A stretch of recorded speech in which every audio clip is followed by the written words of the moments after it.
You have to fight the hardest battle. You have to fight the hardest battle, which any human being can ever imagine to fight, and never stop fighting until you arrive at your destined place.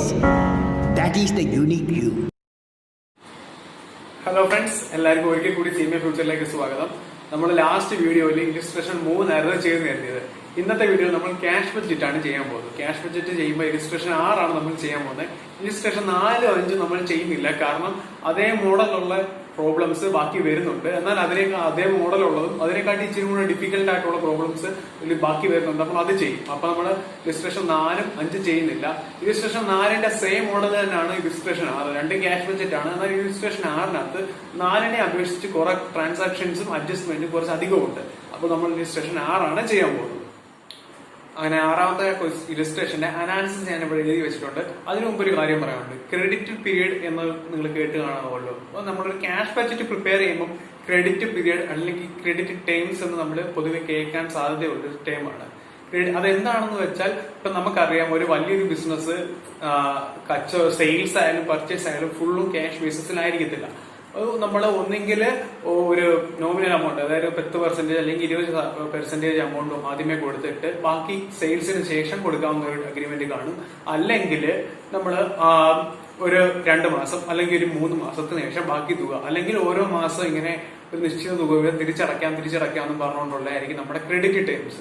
അതായത് ഇപ്പം നമ്മൾ ജനുവരി മാസം 2000 രൂപയുടെ കച്ചവടം സാധനം മേടിച്ചു എന്ന് വിചാരിച്ചു. അപ്പൊ നമ്മൾ നമ്മുടെ ക്രെഡിറ്റർക്ക് വാങ്ങിയ സമയത്ത് ഒരു 500 രൂപ കൊടുത്തു. എന്നിട്ട് ക്രെഡിറ്റ് ടൈം പറയുവാണ് 3 മന്ത്സ്. 3 മന്ത്സിൽ ഓരോ മന്തിലും 500 വെച്ച് കൊടുക്കാവുന്നതാണ് നമ്മുടെ ക്രെഡിറ്റ് ടൈം. അപ്പോൾ നമ്മൾ എന്ത് ചെയ്യും? ക്യാഷ് ബഡ്ജറ്റ് പ്രിപ്പയർ ചെയ്യുമ്പോൾ നമ്മുടെ ആ പർച്ചേസിനകത്ത് നമ്മൾ 500 എന്ന് എഴുതും.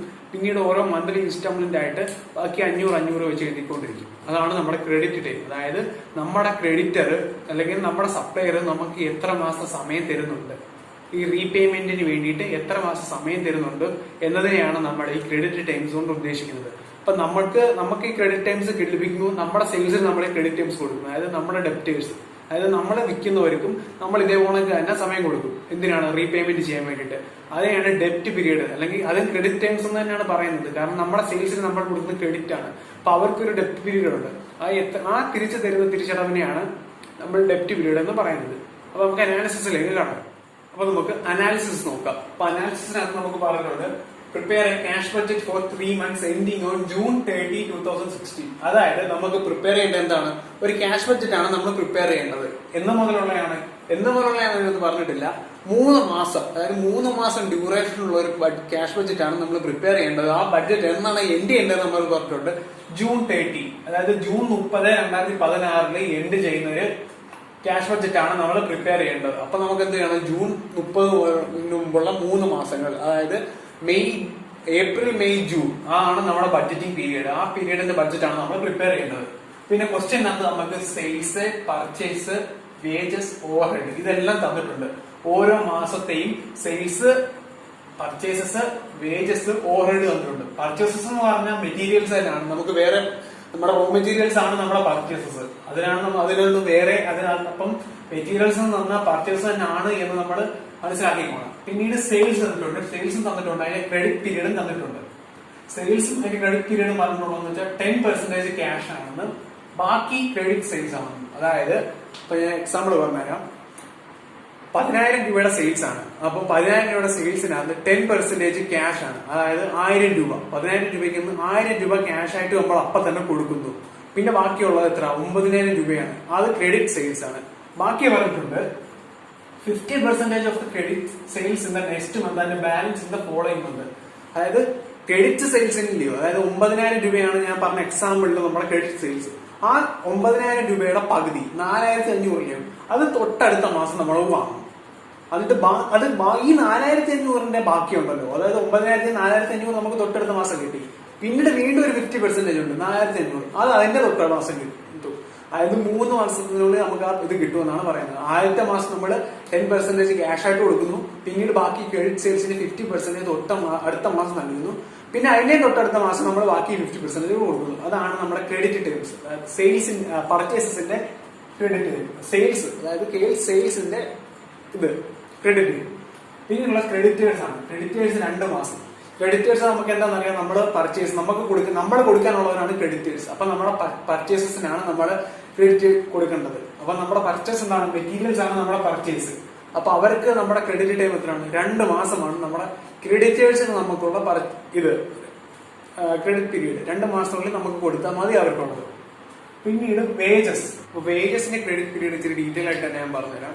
ഇപ്പം ക്രെഡിറ്റ് പീരീഡ് എന്ന് പറഞ്ഞാൽ എന്താണ്, നമുക്ക് എന്തുമാത്രം ലാഗ് വരാൻ സാധിക്കും ഇതിന്റെ പേയ്മെന്റിനാണ് ഉദ്ദേശിച്ചേക്കുന്നത്. അപ്പൊ ഇതിനകത്ത് ഒരു ക്രെഡിറ്റ് പീരീഡ് പറഞ്ഞാൽ 1/4 ആണ്. 1/4 എന്ന് പറഞ്ഞാൽ 1/4 വരെ നമുക്ക് ലാഗ് ചെയ്യാം, അടുത്ത മാസത്തേക്ക് ലാഗ് ചെയ്യാം. അപ്പൊ ഈ മാസം നമ്മൾ എന്തുമാത്രം കൊടുക്കണം, 3/4 കൊടുത്താൽ മതി. അതായത് ഇപ്പൊ ഒരു എക്സാമ്പിൾ എടുക്കുക, നമ്മുടെ വേജസ് 4,000 രൂപയാണ് നമുക്ക് വിചാരിച്ചു. അപ്പോൾ അതിന്റെ 1/4 എത്ര, 1000 രൂപ. ആ 1000 രൂപ നമുക്ക് അടുത്ത മാസം കൊടുത്താൽ മതി. ഈ മാസം ആ 4000ത്തിന്റെ 3/4 ആയിട്ടുള്ള 3000 ഇല്ലേ, അത് മാത്രം കൊടുത്താൽ മതി. അപ്പൊ പക്ഷേ ടോട്ടൽ, അതായത് ഈ മാസം ടോട്ടൽ വേജസ് നമ്മൾ കണക്കാക്കുമ്പോൾ എന്തൊക്കെ നമുക്ക് വരും, ഈ മാസം 3/4 വരും, കഴിഞ്ഞ മാസം 1/4 ഇല്ലേ, അത് ഈ മാസം അല്ലേ കൊടുക്കണ്ടേ. അപ്പൊ ആ 2 വരും. അപ്പൊ 2 എണ്ണം വരും. ഈ മാസത്തെ 3000 വരും, അല്ലെങ്കിൽ ഈ മാസം 3000 വരും, കഴിഞ്ഞ മാസത്തെ അതിന്റെ 1/4 വരും. അതായത് ഇപ്പൊ കഴിഞ്ഞ മാസം വേജസ് 2000 രൂപയാണ് കൂട്ടിയോ, അപ്പൊ കഴിഞ്ഞ മാസം അതിന്റെ 1/4 2000ത്തിന് 1/4 500 രൂപയാണ്. അത് ഈ മാസമാണ് കൊടുക്കേണ്ടത്. ഈ മാസം 4000 ഉണ്ട്.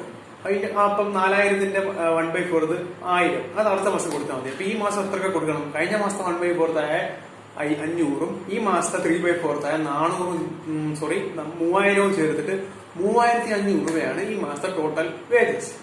അപ്പം ആ സംഭവം ക്ലിയർ ആയല്ലോ. അടുത്തതാണ് ഓവർഹെഡ്സ്. ഓവർഹെഡ്സ് എന്ന് പറഞ്ഞപ്പോൾ എന്താണെന്ന് അറിയാം, ഡയറക്റ്റ് ആയിട്ട് നമുക്ക് ലേബറും മെറ്റീരിയൽ കോസ്റ്റും ലേബർ കോസ്റ്റും അല്ലാതെ എന്ന രീതിയിൽ നമുക്ക് ക്ലാസിഫൈ ചെയ്യാൻ പറ്റാത്ത കോസ്റ്റ് അല്ല ഓവർഹെഡ് ആയിട്ടാണ് നമ്മൾ കോസ്റ്റിംഗിൽ ക്ലാസിഫൈ ചെയ്തിരിക്കുന്നത്. അപ്പോൾ ഓവർഹെഡ് നമുക്ക് ക്രെഡിറ്റ് പീരീഡ് ഹാഫ് മന്ത് ആണ്. അതായത് ഈ മാസത്തെ ഓവർഹെഡിന്റെ പകുതി മാത്രമേ ഈ മാസം കൊടുക്കുന്നുള്ളൂ, ബാക്കി പകുതി അടുത്ത മാസമാണ് കൊടുക്കുന്നത്. അപ്പൊ ടോട്ടൽ ഓവർഹെഡ് എന്ന് പറയുമ്പോൾ എന്തൊക്കെ വരും, ഈ മാസത്തെ ഓവർഹെഡിന്റെ പകുതിയും വരും, കഴിഞ്ഞ മാസത്തെ ഓവർഹെഡിന്റെ പകുതിയും വരും. അപ്പൊ ഓവർഹെഡും ആയി. പിന്നീട് നമുക്ക് തന്നിട്ടുള്ളതാണ് ഓപ്പണിംഗ് ക്യാഷ് ആൻഡ് ബാങ്ക്.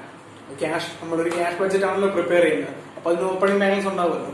ആ ഓപ്പണിംഗ് ബാലൻസ് ആണ് നമുക്ക് തന്നിരിക്കുന്നത് 6000 രൂപ. പിന്നീട് നമ്മളടുത്ത് ഈ തന്നിരിക്കുന്നത് ഇവിടെ വരെ ഓപ്പണിംഗ് ക്യാഷ് ആൻഡ് ബാങ്ക് വരെയാണ് സാധാരണ ഒരു ക്യാഷ് ബഡ്ജറ്റാണ് തന്നിരിക്കുന്നത്. പിന്നെ തന്നിരിക്കുന്നില്ല നമ്മുടെ അഡ്ജസ്റ്റ്മെന്റ്സ്. ഈ ബഡ്ജറ്റിംഗ് പീരീഡ് നമുക്ക് എന്തുമാത്രം ട്രാൻസാക്ഷൻസ് ഉണ്ടാവുന്നു, എന്തുമാത്രം ക്യാഷ് ട്രാൻസാക്ഷൻസ് ഉണ്ടാവുന്നു എന്ന് കാണിക്കുന്ന ഒരു അഡ്ജസ്റ്റ്മെന്റ് ആണ് ഇത്. അപ്പൊ ആദ്യത്തെ നോക്കാം, ഇൻസ്റ്റാൾമെന്റ് ഓഫ് ₹2000 ഫ്രം ഏപ്രിൽ. അതായത് നമ്മുടെ ബിസിനസ് ഒരു മെഷീനറി വാങ്ങിയിട്ടുണ്ടായിരുന്നു, ഇൻസ്റ്റാൾമെന്റ് ബേസിലാണ് മെഷീനറി വാങ്ങിയത്. അപ്പൊ അതിന് ഇൻസ്റ്റാൾമെന്റ് ഏപ്രിൽ മാസം തൊട്ട് കൊടുത്തു തുടങ്ങണം. എല്ലാ മാസം 2000 തൊട്ട് ഏപ്രിൽ തൊട്ട് ഒരു ഇൻസ്റ്റാൾമെന്റ് നമ്മൾ പേ ചെയ്യണം. അതൊരു എക്സ്പെൻഡിച്ചർ ആണ്, അത് എക്സ്പെൻഡിച്ചേഴ്സ് ആയിട്ട് കാണിക്കണം. പിന്നെയുള്ളത് പ്രിഫറൻസ് ഡിവിഡന്റ് ആണ്. നമ്മുടെ ഷെയർ ക്യാപിറ്റൽ, ഇക്വിറ്റി, പ്രിഫറൻസ് എന്ന് 2 ഷെയർ ക്യാപിറ്റൽ ഉണ്ടെന്ന് നമുക്ക് എല്ലാവർക്കും അറിയാം. ആ ഇക്വിറ്റി പ്രിഫറൻസ് ഷെയർ ക്യാപിറ്റൽ ഉണ്ട് കമ്പനിക്ക് 2 ലക്ഷം രൂപയുടെയാണ് പ്രിഫറൻസ് ഷെയർ ക്യാപിറ്റൽ. അതിന് 5% ഡിവിഡന്റ് വെച്ച് കൊടുക്കണം. 2 ലക്ഷമാണ് ക്യാപിറ്റൽ. അപ്പൊ അതിന് 5% വരുമ്പോൾ 10000 രൂപയാണ്. ആ 10000 രൂപ ജൂൺ മാസം കൊടുത്തു എന്നാണ് പറയുന്നത്. അപ്പൊ അത് എക്സ്പെൻഡിച്ചേഴ്സ് ആയിട്ട് നമ്മൾ എഴുതും. പിന്നെയുള്ള അഡ്വാൻസ് ഓഫ് 9000 ആണ്. അഡ്വാൻസ് ഓഫ് 9000 നമുക്കൊരു ബിസിനസ്, നമ്മളെ ഈ ഒരു ട്രാൻസാക്ഷൻ ആണ്. അഡ്വാൻസ് ആയിട്ട് നമുക്ക് ഒരു കാശ് കിട്ടി. എവിടെ, ജൂണിലാണ് കിട്ടിയത്. അപ്പൊ ജൂൺ മാസത്തിൽ റെസീപ്റ്റ് സൈഡിലാണ് എഴുതുന്നത്. അഡ്വാൻസ് നമുക്ക് ഇൻകം ആണ്. അപ്പൊ റെസീപ്റ്റ് സൈഡിൽ നമ്മൾ എഴുതും 9000. പിന്നീട് പറയുന്നതാണ് ഡിവിഡന്റ് ഫ്രം ഇൻവെസ്റ്റ്മെന്റ്. ഇപ്പൊ നമുക്ക് നമ്മുടെ സ്വന്തം കമ്പനിയുടെ ക്യാപിറ്റൽ ആണെങ്കിൽ ഷെയർ ആണ് നമ്മൾ ഇൻവെസ്റ്റ് ചെയ്തിരിക്കുന്നത്, അതൊരു ലയബിലിറ്റി ആണ് നമുക്ക്. അതേസമയം മറ്റൊരു കമ്പനിയുടെ ഷെയറിലാണ് നമ്മൾ ഇൻവെസ്റ്റ് ചെയ്തത് എങ്കിൽ അത് നമുക്കൊരു അസറ്റ് ആണ്, ഇൻവെസ്റ്റ്മെന്റ് ആണ്. അപ്പൊ നമ്മൾ അവിടെ ആ ഒരു കമ്പനിയുടെ ഷെയറിൽ നമ്മൾ ഇൻവെസ്റ്റ് ചെയ്തിട്ടുണ്ട്. അപ്പൊ അവിടെ നമുക്ക് ഇൻകം കിട്ടും, ഇൻകം ഫ്രോം ഇൻവെസ്റ്റ്മെന്റ്. അവിടെ ഷെയറിലാണ് ചെയ്തത്. അപ്പം അവിടുന്ന് കിട്ടുന്നത് എന്താണ്, ഡിവിഡന്റ് ആണ്. അപ്പൊ അവിടുന്ന് കിട്ടുന്ന ഡിവിഡന്റും നമുക്കൊരു ഇൻകം ആണ്. അതാണ് ഈ പറയുന്നത്. അത് ജൂണിലാണ് 1000 രൂപ കിട്ടുന്നത്. അതും ഇൻകം സൈഡിലാണ് എഴുതുന്നത്. അപ്പൊ നമ്മുടെ അനാലിസിസിനകത്ത് അഡ്ജസ്റ്റ്മെന്റ് എല്ലാം നമ്മൾ ചർച്ച ചെയ്ത് കഴിഞ്ഞു. ഇനി നമുക്ക് നേരിട്ട് ക്യാഷ് ബഡ്ജറ്റ് പ്രിപ്പയർ ചെയ്യാം.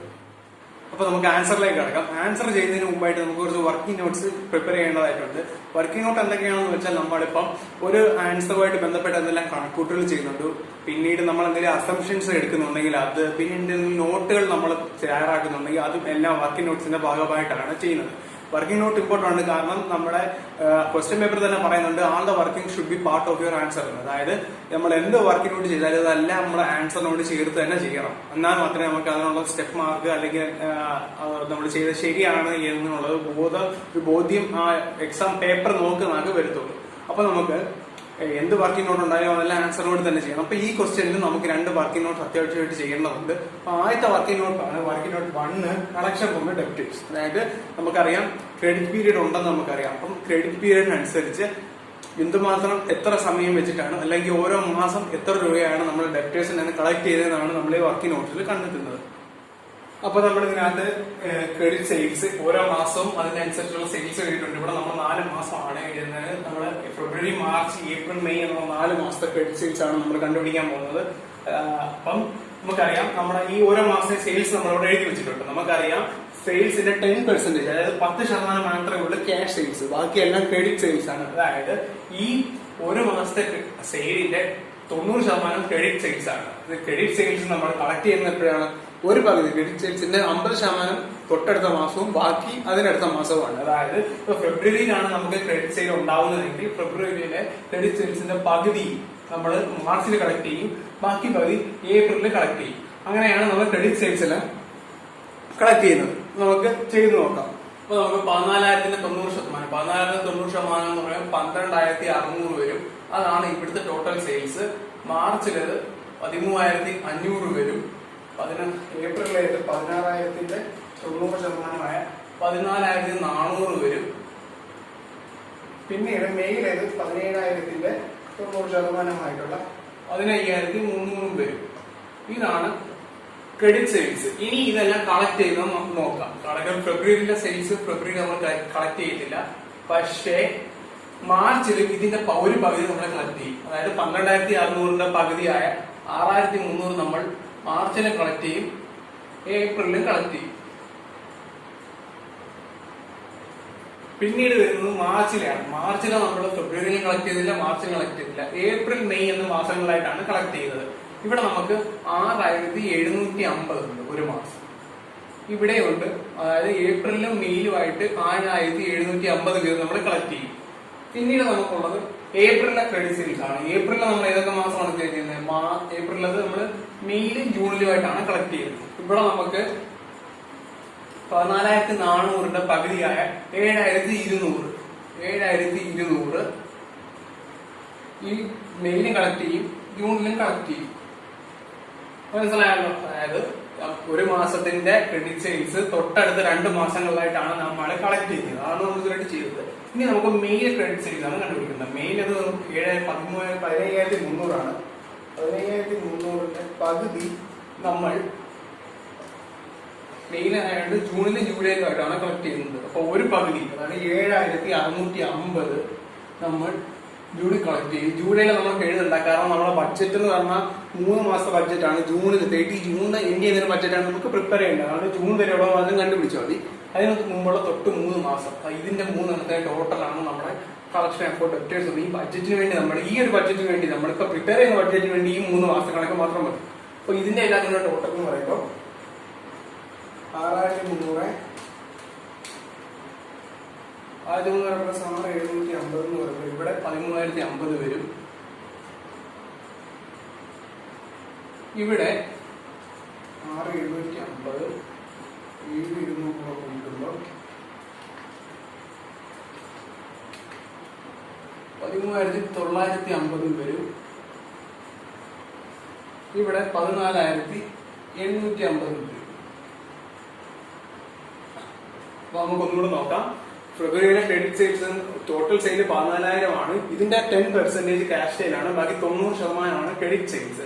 ആ ക്രെഡിറ്റ് സെയിൽസിനെ നമുക്ക് തൊട്ടടുത്ത 2 മാസങ്ങളായിട്ട് പകുതി വീട് കളക്ട് ചെയ്തു. അതായത് 12,600 പകുതിയായ 6,300 മാർച്ച്, ഏപ്രിൽ എന്നീ മാസങ്ങളായിട്ട് കളക്ട് ചെയ്യുന്നു. അതുകൊണ്ട് തന്നെ മാർച്ചിലത് ഏപ്രിൽ മെയിലും, ഏപ്രിലേത് മെയ് ജൂണിലായിട്ടും, മെയിലേത് ജൂൺ ജൂലൈയിലും ആയിട്ടാണ് നമ്മൾ കളക്ട് ചെയ്യുന്നത്. ജൂലൈയിൽ നമ്മളിവിടെ കണ്ടുപിടിക്കേണ്ട, കാരണം നമ്മുടെ ബഡ്ജറ്റ് ജൂൺ 30 അവസാനിക്കുന്നതിന് 3 മാസം ബഡ്ജറ്റാണ്. അപ്പൊ നമുക്ക് ജൂണിലെ കണ്ടുപിടിച്ചാൽ മതി, ജൂൺ വരെയുള്ളത് കണ്ടുപിടിച്ചാൽ മതി. അപ്പൊ അതിന് ടോട്ടൽ എഴുതുക. ഇതാണ് നമ്മൾ നമ്മുടെ ക്യാഷ് ബഡ്ജറ്റ് പ്രിപ്പയർ ചെയ്യുമ്പോൾ കളക്ഷൻ ഫ്രം ഡെപ്റ്റേഴ്സ് ആയിട്ട് എഴുതാൻ പോകുന്നു. അപ്പൊ നമ്മുടെ രണ്ടാമത്തെ വർക്കിംഗ് നോട്ടിൽ നമ്മൾ കാൽക്കുലേഷൻ ഓഫ് വേജസ്, അതായത് ഓരോ മാസത്തെയും വേജസ് ആയിട്ട് നമ്മൾ എത്ര രൂപ ചെലവാക്കി എന്നുള്ളത് കണ്ടുപിടിക്കാം. നമ്മുടെ ഇതിനകത്ത് അഡ്ജസ്റ്റ്മെന്റ് നടന്ന് പറഞ്ഞിട്ടുണ്ട്. വേജസിന്റെ ക്രെഡിറ്റ് പീരീഡ് 1/4 ആണ്. അതായത് ഒരു മാസത്തിലെ 3/4 മാത്രം ആ മാസം കൊടുത്താൽ മതിയായിരിക്കും, ബാക്കി ബാലൻസ് അടുത്ത മാസം കൊടുത്താൽ മതി. അപ്പൊ നമുക്കൊന്ന് കാൽക്കുലേറ്റ് ചെയ്ത് നോക്കാം ഓരോ മാസത്തെയും വേജസ് എത്ര വരും എന്നുള്ളത്. അപ്പോൾ 7 മാർച്ച്, ഏപ്രിൽ, മെയ്, ജൂൺ 4 മാസത്തെ വേജസ് നമ്മൾ എഴുതിയിട്ടുണ്ട്. അപ്പോൾ ഓരോ മാസം എത്ര രൂപ വീതം നമ്മൾ കൊടുക്കുന്നു എന്ന് നമുക്ക് ഇവിടെ എഴുതി നോക്കാം. അപ്പൊ മാർച്ചിലെ ടോട്ടൽ വേജസ് 3000 ആണ്. അപ്പൊ 3000ന്റെ 3/4 3000ന്റെ 3/4 ആയിട്ടുള്ള 2250 മാത്രമേ മാർച്ച് കൊടുക്കുന്നുള്ളൂ. ബാക്കി നമ്മൾ എപ്പോഴാണ് കൊടുക്കുന്നത്? ഏപ്രിലാണ് കൊടുക്കുന്നത്. ബാക്കി 750 നമ്മൾ ഏപ്രിലാണ് കൊടുക്കുന്നത്.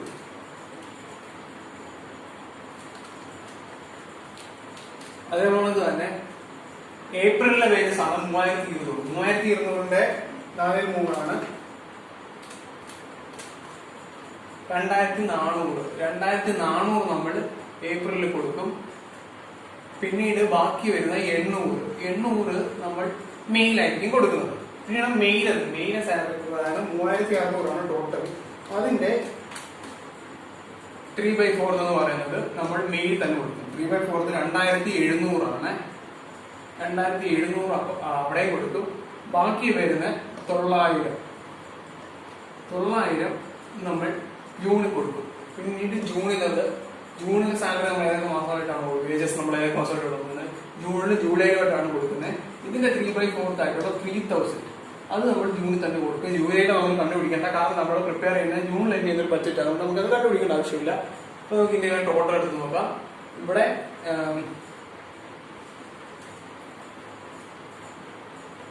250 പ്ലസ് 2400 എന്ന് പറയുമ്പോൾ 3150 വരുന്നുണ്ട്. ഇവിടെ 2250 മാത്രമേ ഉള്ളൂ. ഇവിടെ എന്ന് പറയുമ്പോൾ 3500 വരും. ഇവിടെ 3090 വരും.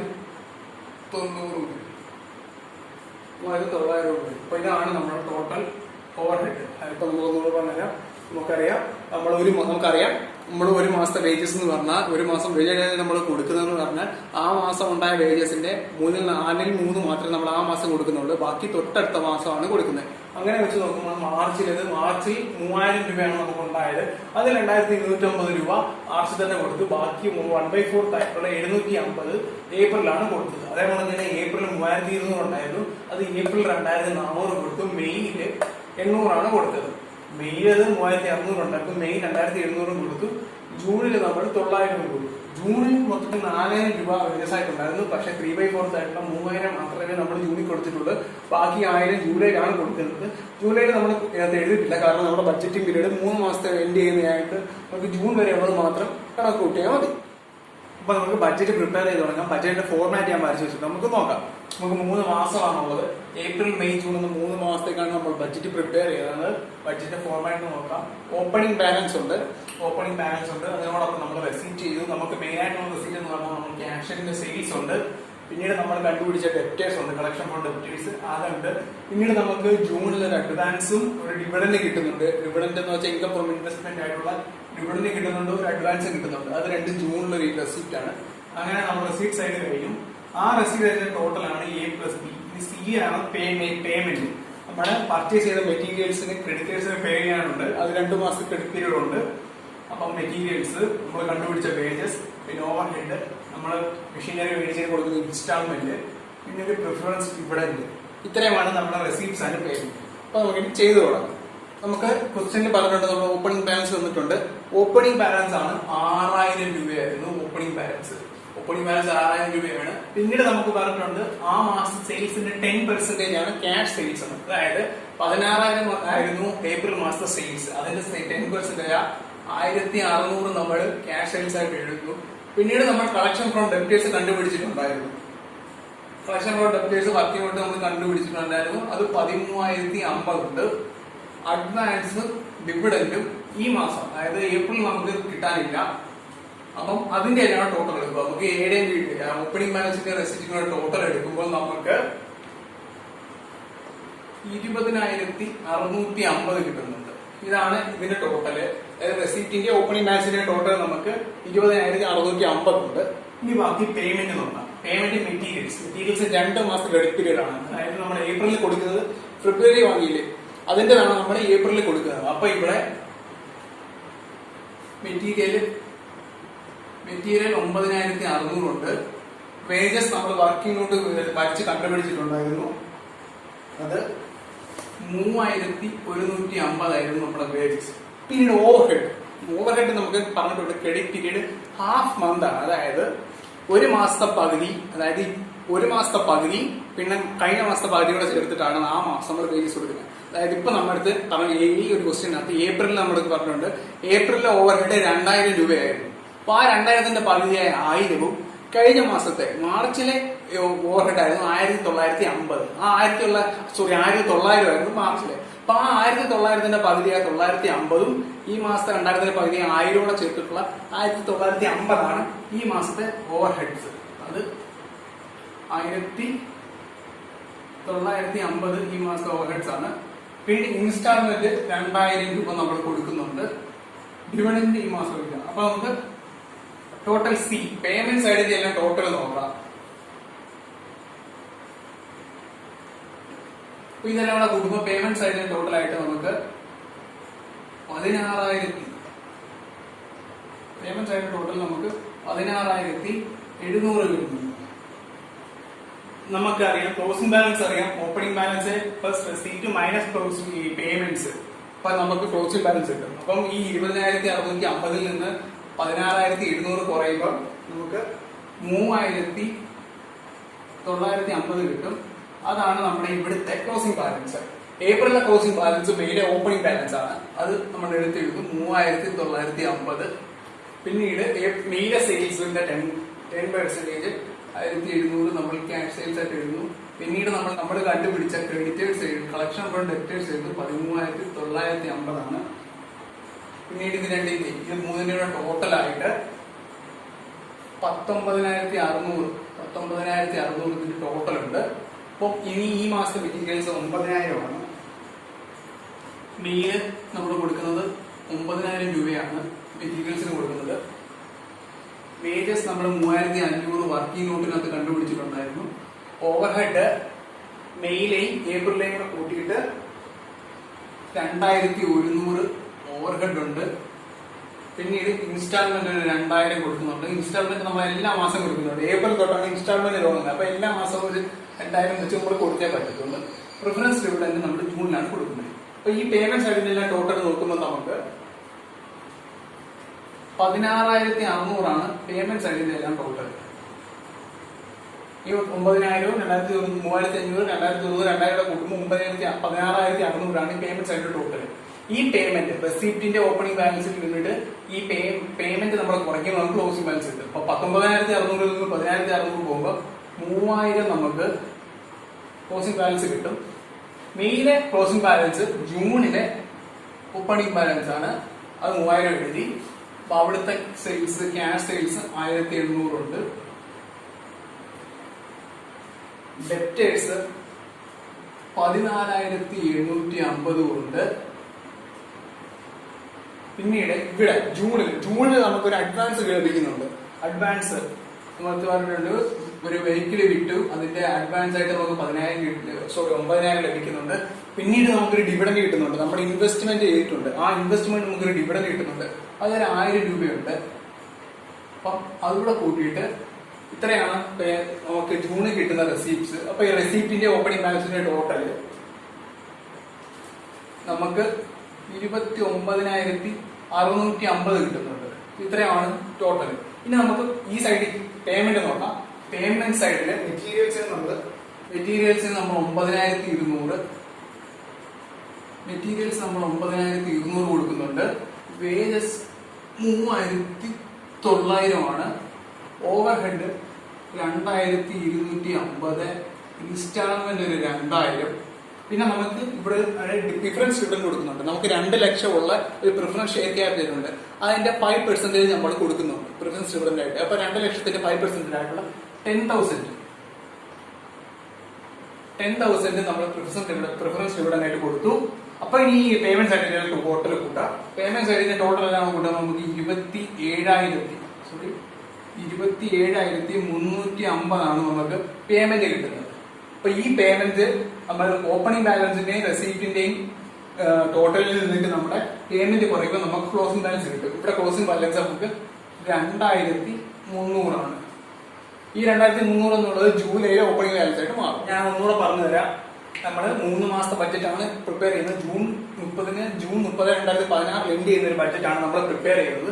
അപ്പൊ നമുക്ക് 3 മാസങ്ങൾ നമ്മൾ കോളം വരച്ച് വെച്ചിട്ടുണ്ട്, പർട്ടിക്കുലേഴ്സ് എഴുതിയിട്ടുണ്ട്. നമ്മുടെ പർട്ടിക്കുലേഴ്സിനകത്ത് നമുക്ക് ഉണ്ടാകുന്ന ഓപ്പണിംഗ് ബാലൻസ്, റെസീപ്റ്റും പേയ്മെന്റും നമുക്ക് എഴുതി വെച്ചിട്ടുണ്ട്.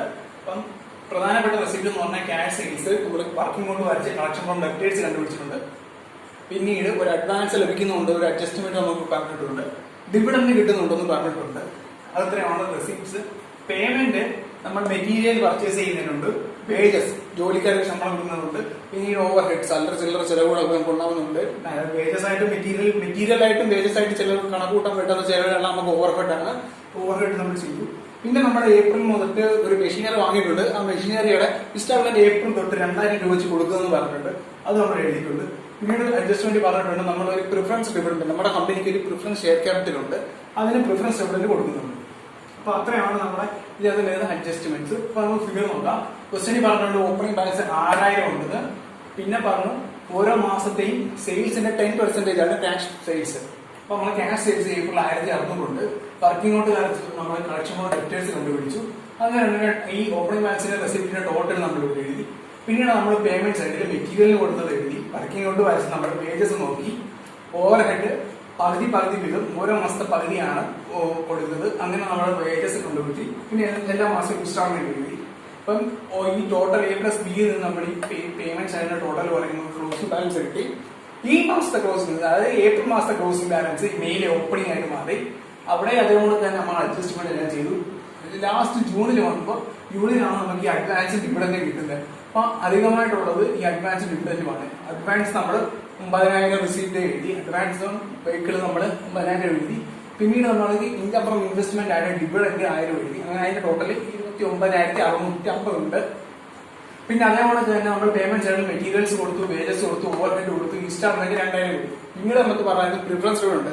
കമ്പനിക്ക് 2 ലക്ഷം രൂപയാണ് പ്രിഫറൻസ് ഡിവിഡന്റ് ഉണ്ട്, പ്രിഫറൻസ് ഷെയർ ക്യാപിറ്റൽ ഉണ്ട്. അതിന് 5% ആയിട്ട് നമുക്ക് ഡിവിഡന്റ് കൊടുക്കണം. അപ്പം അതിന് 2 ലക്ഷത്തിന് 5% ആയിട്ടുള്ള 10000 രൂപ നമ്മൾ ഡിവിഡന്റ് കൊടുത്തു. അതിനാണ് ആ പേയ്മെന്റ് എല്ലാം കുറച്ചപ്പോൾ നമുക്ക് കിട്ടിയ ക്ലോസിംഗ് ബാലൻസ് ആണ് 2300. അപ്പൊ നമ്മൾ രജിസ്ട്രേഷൻ 6 ചെയ്ത് കഴിഞ്ഞിരിക്കുകയാണ്. നിങ്ങൾക്ക് ഈ പ്രോബ്ലം ഒന്നുകൂടെ ചെയ്തു നോക്കണം, റിപ്പീറ്റ് ആയിട്ട് ചെയ്തു നോക്കുമ്പോൾ അങ്ങനെ കുറച്ചുകൂടെ നല്ല രീതിയിൽ തന്നെ മനസ്സിലാവും. ഇതേ മോഡലുള്ള പ്രോബ്ലം ഇനിയും സ്റ്റഡി മെറ്റീരിയലുണ്ട്, നിങ്ങളെല്ലാം ചെയ്തു പോകുക. ഡൗട്ടുകൾ ഉണ്ടെങ്കിൽ കമന്റ്സ് വരിക.